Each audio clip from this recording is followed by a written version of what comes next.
Nah, saran Dokter Tifa terhadap yang merasa terancam, apa yang mestinya dilakukan? Kalau begini kan orang pasti menebak ya ini gaya lama kriminalisasi terus gitu. Ya.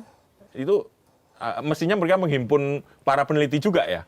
Ya malah kalau saya jawab dengan sebuah hal yang terbalik gitu. Sebenarnya siapa sih yang paling takut di penjara ini? Nah, gitu ya. Orang yang membuka kebenaran atau orang yang orang yang kebohongannya terbongkar kan gitu. Yeah. Seperti itu ya. Ya karena memang masih punya kuasa ya dia bisa melakukan segala sesuatu dengan kekuasaannya. Tapi mau sampai kapan sih? Ya kan kekuasaan itu kan kita lihat ada batasnya. Iya, mau sehebat apa Hitler, ya kan? Mau sehebat apa Mussolini, mau sehebat apa akan berakhir juga Masya Allah, iya kan? Iya. Masa itu tidak dibaca? Ferdinand Marcos waktu itu segimana? 28 tahun ya. Iya, nggak usah jauh-jauh lah presiden kedua kita segimana kan ya tumbang juga gitu loh. Kekuasaan tuh nggak akan ada yang permanen. Tapi kalau tidak ada ujungnya kekuasaan tidak ada permanen. Jadi apa sebenarnya tujuan dari RRT untuk menerbitkan rencananya 3 seri buku ini? Ini persoalan sejarah, persoalan legacy. Bangsa kita mau kita biarkan selalu dikotori dengan sejarah-sejarah hitam, dengan jejak-jejak yang penuh dengan kepalsuan, kebohongan, untuk kita wariskan kepada anak cucu kita, atau kita mau membersihkan segala kekotoran ini dan menyajikan sejarah yang putih. Sehingga bisa menjadi pelajaran, bisa menjadi pegangan bagi anak cucu kita yang akan mewarisi Indonesia ke depan. Nah, pertanyaan yang sederhana aja, kalau ini tidak segera ditetapkan, katanya kita tidak segera menetapkan ini sebagai sebuah hal bahwa memang ada ijazah atau ada dokumen yang tidak otentik yang digunakan oleh seorang presiden di masa lalu, nanti ini loh ya, nanti kita bisa jadi nanti presiden ke-20 pakai ijazah palsu. Presiden ke-105 pakai ijazah palsu. Apakah kita mau seperti itu? Nah, inilah momentum yang diciptakan Allah Subhanahu wa taala menurut saya. Kebetulan aja kita wasilahnya aja 3 orang Badung ini kan gitu ya. Kebetulan aja gitu loh. Jadi ya udah karena kami lihat itu, kami hikmati ini sebagai kami sebagai alatnya, ya sudah kita jalan. Tapi kemarin sepertinya kita melihat ada nuansa untuk menjawab pertanyaan publik dilakukan dengan mereka tampil di forum internasional ya, dengan bahasa Inggris yang lebih baik gitu. Berarti kan anggapan bahwa kita ijazahnya normal-normal saja kok karena bahasa Inggrisnya bagus gitu. Kira-kira gimana? Ya itu kan. Jadi banyak hal-hal yang bersifat ini ya, namanya logical fallacy ya itu itu kan logical fallacy. Jadi mensinkronkan sesuatu yang dianggap itu sebagai sebuah legitimasi terhadap apa yang disebut sebagai intelektualitas maupun tingkat kognitif tertentu gitu ya dengan bahasa Inggris gitu. Yang kita tahu Presiden Soeharto itu yang seperti apa orangnya, sehebat apa orangnya. 32 tahun beliau nggak pernah berbahasa Inggris di forum manapun. Tapi kita melihat kehebatannya, kecerdasannya. Nggak perlu harus dengan tampilan seakan-akan bisa berbahasa Inggris. Apa artinya satu kali berbahasa Inggris di pidato sekitar 3-5 menit, tapi 10 tahun kita nggak pernah lihat orang itu berbahasa Inggris dengan baik. Kecuali we walk the talk. Kenapa nggak dimulai dari tahun 2014? Kenapa harus sekarang? Kenapa harus hanya sekarang gitu ketika yang bersangkutan tidak menjabat lagi gitu. Artinya dan itu tidak kemudian menjadi jawaban bahwa dengan berbahasa Inggris yang kali ini sekarang baik akhirnya. Kursus bahasa Inggris 10 tahunnya berhasil sehingga di tahun ke-11 bisa berbahasa Inggris dengan baik. Itu kemudian artinya bahwa ijazah udah selesai kan? Enggak, ini suatu hal yang berbeda. Jadi jangan membuat masyarakat menjadi bodoh dengan tampilan-tampilan pencitraan-pencitraan yang menurut saya sangat tidak signifikan. Tidak signifikan ya? Iya, kalau saya lebih bukan, karena kita semua udah tahu lah, masyarakat Indonesia udah sangat cerdas ya. Kita tahu lah, yang lebih buat saya itu kontennya. Beliau bilang apa sih di Singapura, bilang tentang bahwa peradaban itu nanti akan humanoid, nanti gini-gini. Saya coba begini, ngerti nggak apa yang disampaikan gitu. Kan lebih itu ya gitu. Lebih ke situ sebetulnya. Dan sekali lagi saya ingin sampaikan kepada masyarakat bahwa masyarakat Indonesia ini sekarang jauh lebih cerdas dibanding 5 tahun yang lalu, apalagi 10 tahun yang lalu.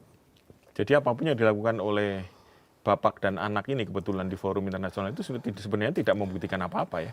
Yang laku, yang percaya itu cuma Thermul. Dan itu ternyata kan ada ya riset berbasis algoritma dan ini sahih ya, maksudnya valid ya. 93% masyarakat Indonesia itu percaya bahwa ijazah ini fake. Dan tinggal 7% aja, berarti 7% itu kita identifikasi ini Thermul ini kan gitu. Yang masih percaya dengan segala macam seperti tampilan-tampilan pencitraan seperti itu, tinggal 7%. Hanya tinggal 7%. Tinggal 7%. Dan itu penelitian yang valid. Penelitian valid berbasis algoritmik.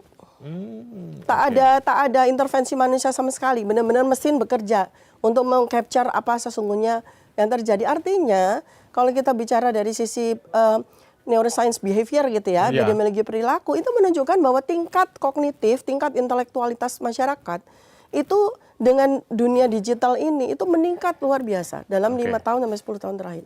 Berarti kalau tinggal 7%, kabarnya ada upaya mediasi nggak nih, Dok? Oh, ternyata kan iya ya, dan bukan dari kami toh. Iya. Karena paham tinggal 7% kalau di persidangan, waduh malu juga kita gitu nanti. Gitu. Gimana, Dok? Jadi kan ini trikinya kan sebetulnya sudah dari sejak awal ya. Jadi tanggal 30 kan kita tahunya ada laporan polisi tanggal 30 April 2025 oleh mantan Presiden Bapak Joko Widodo. Tapi sebelumnya, 5 hari sebelumnya, tanggal 25 April dan itu sebelumnya itu ada 4 orang Thermul yang melaporkan kami, kan itu.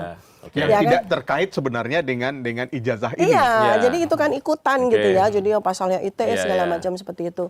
Bahkan nggak cuma 4, ada 6, yang 2 drop gitu ya. Tinggal 4, jalanlah 5 ini digabunglah ke Polda Metro Jaya menjadi 1 kan gitu.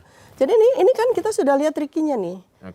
Para penasihat hukum kami sudah mengkalkulasi bahwa nanti laporan yang tanggal 30 April ini satu ketika akan drop.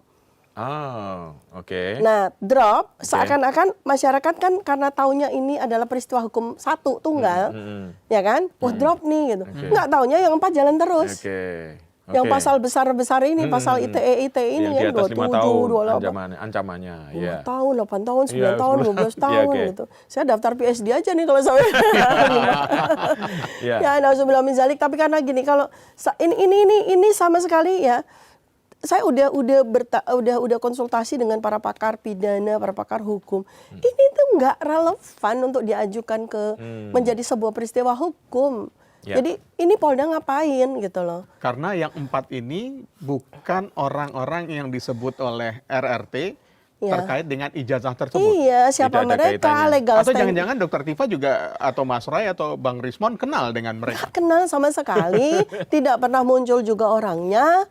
Legal standing untuk melaporkan kami juga nggak ada. Apakah mereka mengalami kerugian? Apakah itu dokumen-dokumen mereka? Ya kan? Itu sama sekali nggak ada hubungannya. Terus kemudian kalau dari sisi laporan, ini kan sudah jiper juga kan? Pak pertama yang pertama. Iya kan? Kan sudah jiper. Saya tidak melaporkan orang, saya melaporkan peristiwa, kan gitu. Ya kan? Loh, kalau gitu ya jangan kami yang dipanggil ke Polda dong. Peristiwa dong yang diperiksa. Katanya tidak melaporkan orang, padahal ini delik aduan, fitnah, pencemaran nama baik, artinya kan objek yang dilaporkan orang kan. Tapi beliau mengatakan yang dilaporkan, yang saya laporkan bukan orang, peristiwa. Ya kalau gitu surat panggilan sebagai tersangka ditujukan kepada peristiwa dong, bukan saya dan lain-lain kan gitu ya. Jadi ini logika kok dibiarkan terbang. Ini kita yang tidak bisa menerima tuh itu. Mungkin yang dilupakan adalah ternyata era yang dulu yang sangat memanjakan kelompok ini itu sudah nggak ada lagi. Ya, sudah tidak relevan. Sudah tidak relevan dengan opini publik yang berlaku. Betul. Jadi yang saya ini ya, saya tuh ini intuisi seorang yang terbiasa melihat hal-hal yang gini. Jadi ini adalah sebuah bargain gitu ya. Udah biarin aja biar senang gitu kan. Kami ditersangkakan ya siapa tahu nanti ada sidang gitu kan. Terus nanti di sana ada abolisi kan jadi begitu nanti. Saya cuma ya sayangkan aduh betapa banyak biaya APBN yang mesti keluar gitu loh. Untuk membuat drama ini gitu loh. Ya sudahlah kita selesaikanlah di sini. Di sidang ilmiah bukan di sidang pengadilan. Karena nanti itu kan harga ekonominya mulai dari yang ini udah ada beberapa aktivis yang sudah sampaikan. Katakanlah kalau sampai Dr. Tifa dan RR itu wah rusuh. Harga ekonomi, harga sosial politiknya berapa besar yang mesti ditanggung gitu. Makanya kami kemarin jaga dengan kami keliling ke ini. Iya rusuh gitu loh. Kalau sampai kami masuk rusuh loh. Nah Presiden Prabowo kan kita jaga banget. Jangan sampai terjadi kerusuhan seperti tanggal 25 Agustus, 28 Agustus kemarin. Tapi ini kalau sampai terjadi rusuh loh.